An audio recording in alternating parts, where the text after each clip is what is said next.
The call of the stars. Night had fallen over the village like an endless silk veil, soft and boundless.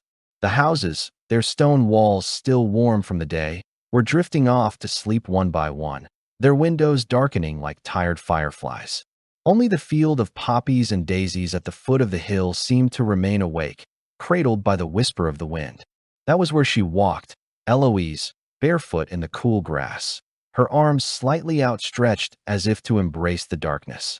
The sky, vast and generous, was adorned with thousands of stars, each telling an ancient story, a forgotten promise. She would sometimes look up, searching for the Big Dipper or the milky trail of the Milky Way, and smile. Here, beneath this sparkling dome, she felt both small and immense, a speck of stardust, yet a conscious, living, vibrant one. The field was her refuge, a place where time no longer flowed in hours, but in breaths, where the worries of the day, the distant hum of the city, the expectations of others, all dissolved into the scent of damp earth and the song of crickets. She moved slowly, brushing the wheat stalks that tickled her legs, listening to the snap of stems beneath her feet.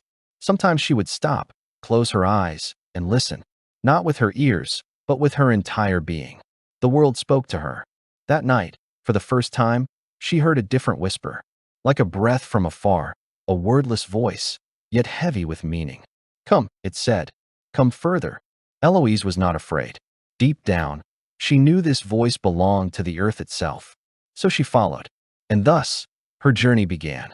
Part 1. The Field of Whispers. Eloise paused in the middle of the field, where the poppies grew denser, like a crimson sea beneath the moon. She knelt, pressing her palm against the earth, still warm from the day. Listen, her grandmother had told her years ago. The earth speaks, if you know how to lend an ear. She closed her eyes. At first, there was only silence. Then, slowly, the sounds emerged. The rustling of wheat stalks against each other, the crack of a flower opening, the slither of an earthworm in the soil. And further away, the murmur of the river, the hoot of an owl, the flutter of a night butterfly's wings. "You are here," she whispered. A shiver ran down her spine. It wasn't an answer, but a presence. The field breathed. It lived. And for the first time, she felt welcomed, as if she were no longer an intruder, but a part of this whole. She stood up, her hands full of petals, and understood. She would never walk here the same way again. Part 2. The House with Darkened Windows. The village houses, lined up like sleeping sentinels, seemed to watch over the field. Their stone walls, worn by centuries, bore the marks of time. Cracks where wildflowers grew, chipped shutters painted with lime wash. Eloise approached the oldest one, its chimney still occasionally smoking despite the summer. The door was ajar.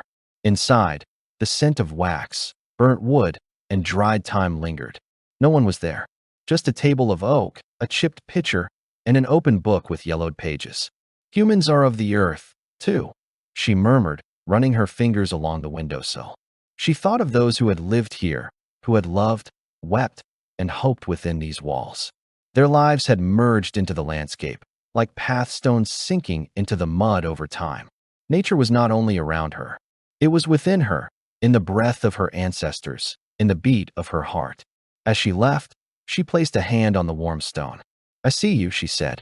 And for the first time, the houses seemed alive. Part 3. The Language of the Stars. That evening, an old woman waited for her at the edge of the field. She wore a gray dress, frayed at the hem, and her eyes gleamed like embers. "Do you want to know what they say?" she asked, pointing to the sky. Eloise nodded. The old woman took her hand and traced invisible lines in her palm. "Look at the Big Dipper. It speaks of courage. Orion, of passion. Cassiopeia, of vanity and redemption." Eloise followed her fingers, mentally tracing the constellations. "And that one?" she asked, pointing to a solitary star, brighter than the rest. "That one is yours," the old woman replied. "It has always guided you, even when you couldn't see it." Eloise felt her eyes sting. She had spent so many nights searching for answers outside, never realizing they had always been within her, written in the sky since the beginning of time. Part 4. The River of Memories. The stream snaked like a silver ribbon through the field. Eloise followed its course, her fingers brushing the reeds. The water was cold, lively, eager to join the river further on. She sat on the bank, her feet in the current. Memories surfaced like bubbles. Her childhood, her fears, her joys. The time she had cried under a willow, the time she had laughed while running in the rain. Water carries everything away, she thought. But it also keeps. She dipped her hand in and pulled out a handful of smooth pebbles. Each bore the mark of its journey, worn by time, polished by the currents. Like her, like all of them. She slipped one into her pocket. To remember, she whispered. Part 5, The World Tree. At the heart of the field stood an oak tree, so ancient its trunk was hollow in places. Eloise stepped inside, as one enters a cathedral. Roots are as important as branches, a shepherd had once told her. She pressed her forehead against the rough bark.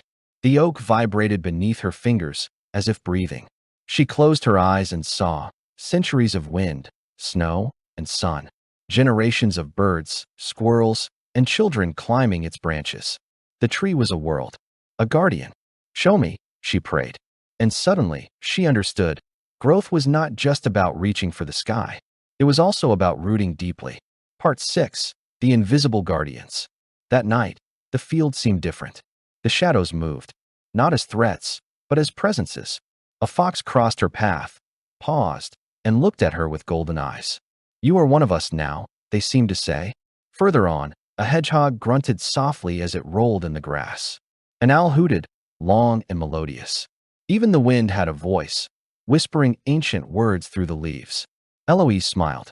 She was no longer alone. She had never been alone. Thank you, she said to the night. And for the first time, she felt heard. Part 7, The Dance of the Wind. The storm broke at dawn. The sky split open, trees bent, and the field became a raging sea. Eloise did not run. She danced. Her hair lashed her face. Her dress clung to her legs, but she laughed. She twirled, arms outstretched, as if she could catch the wind. You don't scare me, she shouted. And suddenly, she understood. Fear was just a shadow. True life was in movement, in acceptance, in vulnerability. When the calm returned, she was drenched, breathless, and free. Part 8, The Lights of Dawn. She had walked all night, and when the sun broke the horizon, painting the field in rose and gold, she collapsed into the grass, exhausted. Why? She asked the sky. No answer. Just the light, soft and persistent, caressing her face. She closed her eyes, and she saw night and day were not opposites. They were two sides of the same coin. Pain and joy, solitude and communion. I understand, she murmured. And for the first time in a long while, she felt at peace. Part 9, The Song of the Stones. At the top of the hill stood a circle of standing stones. No one knew who had raised them, or why. But Eloise knew. She placed a hand on the central stone. A vibration ran up her arm, like a distant echo. We are all wayfarers, she thought. Those who had built this circle were long gone. But their hope remained, etched in stone. She sat in the center, closed her eyes, and sang. Not with her voice, with her soul. And the stones answered. Part 10, The Return. She returned to the houses at dusk. The windows lit up one by one, like stars fallen to earth. You have changed, the old woman said, waiting for her by the well. Eloise smiled. No, I have remembered what I had forgotten. She squeezed the old woman's hand, then entered her house. On the table, a pitcher of fresh milk and warm bread. Thank you, she said to the night. And she knew it was only a goodbye. Part 11, The Gift. Eloise began to plant seeds. Not just in her garden, but everywhere, along the paths, near the fountains, in front of the sleeping houses. So they remember, she told the children who helped her. She also told them stories. Stories of fields that whisper, stars that speak, and stones that sing. The earth gives us everything, she said. It is up to us to give back. And little by little, the village regreened. Not just the plants, the hearts. Part 12, The Last Night. One last time, she walked through the field. The poppies had gone to sleep. The stars shone like promises. I am ready, she whispered. Not ready to leave. Ready to stay. Ready to finally be home. She lay down in the grass, arms outstretched, and looked at the sky. I am listening, she said. And the earth answered. Epilogue, The Seed and the Star. Years later, people still spoke of Eloise. Not as a legend, but as a sister. She taught us to see, the elders said. To listen, the children added. Her field was still there, more alive than ever. And sometimes, when the wind blew just right, you could hear a whisper, a song, a laugh. She is still with us, they would say. And it was true, for Eloise had never left. She had simply merged into the landscape, like a seed becoming a flower, like a star becoming light.